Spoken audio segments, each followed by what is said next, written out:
नमस्कार सर्वांना. श्री स्वामी समर्थ. स्वामींची भक्ती म्हणजे फक्त स्वामींचे नाव घेणे नाही, तर आपले मन, वाणी आणि कृतीने संपूर्ण समर्पण करणे. पण अनेक वेळेला आपण भक्ती करताना मनामध्ये अपेक्षा बांधतो. माझे हे काम झाले पाहिजे, पैसा वाढला पाहिजे, आजारीपण लगेच बरे झाले पाहिजे, अशी अपेक्षा आपली भक्ती मर्यादित करते. अनेक वेळेला आपण सेवा करूनही आपले काम होत नाही. अशा वेळेला उत्तर सोपे आहे की आपण भक्तीमध्ये गुपचूप अपेक्षा बांधतो. खरी भक्ती म्हणजे अपेक्षा न ठेवता स्वामींच्या चरणी स्वतःला अर्पण करणे. आजच्या व्हिडिओमध्ये आपण हेच जाणून घेणार आहोत की स्वामींची भक्ती करताना अपेक्षांचा त्याग का आवश्यक आहे आणि त्यातून आपल्याला खरी शांती आणि कृपा कशी मिळेल. आपल्या सर्वांना माहिती आहे की स्वामींना निस्वार्थी भक्ती अत्यंत प्रिय आहे. तरीही आपल्या मनामध्ये अपेक्षा का येतात? आपले मन हे नेहमी काहीतरी मिळवण्याकडेच धावते. सुख, पैसा, आरोग्य आणि यश ही प्रत्येकाची नैसर्गिक इच्छा असते. त्यामुळे जेव्हा आपण स्वामींची भक्ती करतो तेव्हा मनामध्ये नकळत अपेक्षा निर्माण होतात. आपण स्वामींकडे याचनेसाठी वळतो. मनामध्ये अपेक्षा निर्माण होतात की मी प्रार्थना केली तर माझे काम झाले पाहिजे, असा विचार मनामध्ये येतो. भूतकाळामध्ये कधी प्रार्थना करून आपले काम झाले असेल तर तो अनुभव अपेक्षा आणखीन वाढवतो. तसेच इतर भक्तांना कृपा मिळालेली पाहून आपल्यालाही मिळाली पाहिजे असे वाटू लागते. त्यामुळे आपल्या भक्तीमध्ये स्पर्धा आणि तुलना येते. माणसाचे मन नेहमी आणखीन काहीतरी हवे असे म्हणत असते. एक इच्छा पूर्ण झाली की लगेच दुसरी उभी राहते. या अखंड चक्रामुळे भक्तीमध्ये अपेक्षा निर्माण होतात. आपण अनेक वेळेला समजतो की भक्ती म्हणजे फळ मागणे, पण खरी भक्ती ही फळासाठी नसते तर आपले मन शुद्ध करण्यासाठी असते. हे कळले नाही तर भक्तीमध्ये अपेक्षा बांधल्या जातात. थोडक्यात काय तर मानवी स्वभाव, आपल्याला आलेले अनुभव, तुलना, लोभ आणि अज्ञान या सगळ्या गोष्टींमुळे भक्ती करताना मनामध्ये अपेक्षा येतात. पण याच अपेक्षा सोडल्या तर आपली भक्ती खरी आणि निस्वार्थ ठरते. अपेक्षा ठेवल्याने आपली भक्ती अपूर्ण का ठरते? भक्ती म्हणजे स्वामींशी असलेले नितांत प्रेमाचे नाते असते. खरी भक्ती ही निस्वार्थ असते. पण जेव्हा त्या भक्तीमध्ये अपेक्षांचा अंश मिसळतो तेव्हा त्याची शुद्धता कमी होते आणि भक्ती म्हणजे व्यवहार होतो. जसे आपण एखादी वस्तू विकत घेताना पैसे देतो आणि बदल्यामध्ये वस्तू घेतो, तसे आपण स्वामींना प्रार्थना करतो आणि बदल्यामध्ये परिणामाची अपेक्षा करतो. खरी भक्ती म्हणजे समर्पण असते आणि अपेक्षा ठेवलेली भक्ती म्हणजे सौदा असतो. अशा भक्तीमध्ये निस्सीम प्रेम हे कमी होते. मी तुमची प्रार्थना केली, आता तुम्ही मला फळ द्या, असा स्वार्थ आपल्या भक्तीला अशुद्ध करतो. आपण जर स्वामींकडे प्रार्थना केली आणि आपले काम झाले नाही तर आपण लगेच मनामध्ये संशय घेतो की स्वामींनी माझे ऐकले नाही, मग मी भक्ती कशाला करू? अशी निराशा आपल्याला स्वामींपासून दूर नेते. खरी भक्ती म्हणजे परिणाम काहीही आला तरी स्वामींवरची श्रद्धा, विश्वास ढळून न देणे. अशा अपेक्षांमुळे श्रद्धा डगमगते आणि आपली भक्ती अपूर्ण राहते. जेव्हा आपण एखाद्या विशिष्ट फळाची अपेक्षा करतो तेव्हा आपण नकळत हे म्हणत असतो की माझी योजना ही स्वामींच्या योजनेपेक्षा योग्य आहे. खरे तर हे अहंकाराचे लक्षण आहे.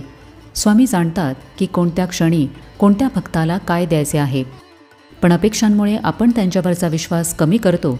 त्यामुळे आपल्या भक्तीची खरी ताकद कमी होते. भक्ती करताना मनामध्ये अपेक्षा असली की आपले मन सतत परिणामांकडे धावते. काम झाले का? कधी होईल? अशा विचारांनी मन व्याकुळ होते. पण भक्तीचा उद्देश हा मनाला शांत करणे असतो. जर भक्ती करूनही मनामध्ये असा तणाव राहिला तर ती भक्ती पूर्ण कशी म्हणावी? अपेक्षा सोडल्या की भक्ती एकदम साधी, शांत आणि निर्मळ वाटते.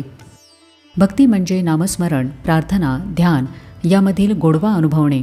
पण जर आपण फक्त परिणामांकडे बघत राहिलो तर या गोडव्याचा आनंद आपल्याला कधीच मिळणार नाही.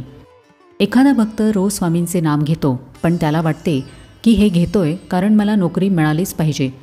आणि जर नोकरी मिळाली नाही तर त्याला नामस्मरण हे ओझे वाटू लागते. अशा स्थितीमध्ये भक्ती अपूर्ण राहते. आपली अपेक्षा पूर्ण झाली तर आपण आनंदी होतो, पण जर अपेक्षा पूर्ण झाली नाही तर आपली भक्ती कमी होते किंवा थांबते. म्हणजेच भक्ती ही स्वामींवरच्या प्रेमाऐवजी परिणामांवर आधारलेली असते. अशी भक्ती ही तात्पुरती असते, टिकाऊ नसते. एकदा एखादी अपेक्षा स्वामींनी पूर्ण केली की आपण दुसरी, तिसरी अपेक्षा ठेवतो. आता हे झाले तर पुढचेही व्हायलाच हवे. हळूहळू भक्ती साधनेसारखी न वाटता स्वार्थी मागण्यांची यादी बनते. जर आपले लक्ष फक्त भक्ती करून मला काय मिळाले यावर असेल तर मन भौतिक सुखांमध्ये अडकून राहते आणि त्यामुळे आपली आध्यात्मिक प्रगती थांबते. स्वामींनी आपल्याला दिलेली सहनशक्ती, धैर्य, मार्गदर्शन हे सगळेही कृपाच आहे. पण आपण अपेक्षा बांधल्यामुळे आपले लक्ष फक्त ठराविक फळांकडेच असते. त्यामुळे आपल्याला मिळालेली खरी कृपा ओळखता येत नाही. स्वामींची शिकवणच आहे की जेव्हा आपण त्यांच्यावर पूर्ण विश्वास ठेवू तेव्हा योग्य वेळ आल्यावर त्यांची कृपा नक्की मिळते.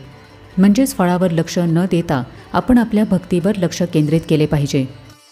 जर आपण भक्तीमध्ये अपेक्षांचा त्याग केला तर आपल्याला काय प्राप्त होते?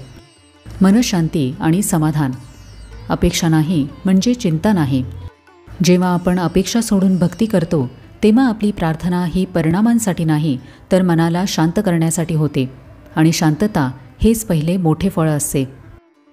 स्वामींवरची श्रद्धा वाढते. आपण स्वामींवर पूर्ण विश्वास ठेवतो की त्यांना आपल्या भल्याचे ज्ञान आहे. जशी स्वामींची इच्छा यावर संपूर्ण विश्वास ठेवल्याने संकटातही आपले मन ढळत नाही. कारण आपल्याला ठाऊक असते की स्वामींची कृपा आपल्याबरोबर आहे आणि ते योग्य वेळेला आपल्याला योग्य फळे देतील. आपले लक्ष संपूर्णपणे आपल्या कर्मांवर केंद्रित होते. आपण जर भक्तीमध्ये अपेक्षा ठेवली नाही तर फळाची चिंता न केल्याने आपले कर्तव्य आपल्याला चोखपणे करता येते.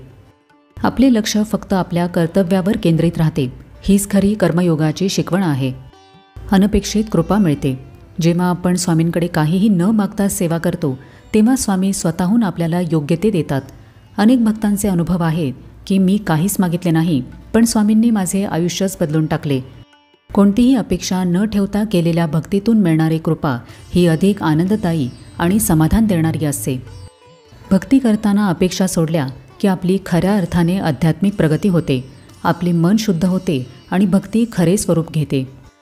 अपेक्षा सोडली की आपले मन भौतिक सुखांच्या जाळ्यामध्ये अडकत नाही. त्यामुळे आपले मन स्थिर आणि शांत राहते.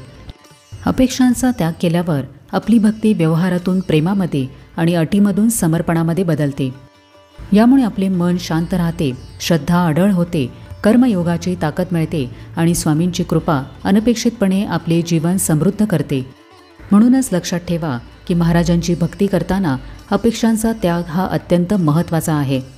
आता प्रश्न तुमच्यासाठी आहे की जरा स्वतःला विचारा की तुम्ही स्वामींना अजूनही हे म्हणता की माझे हे काम झालेच पाहिजे किंवा मला हे द्या, की डोळे मिटून म्हणता की स्वामी मला काही नको, फक्त तुम्ही माझ्या हृदयात राहा.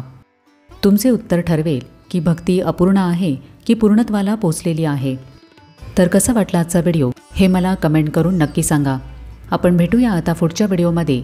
तोपर्यंत सगळ्यांना श्री स्वामी समर्थ.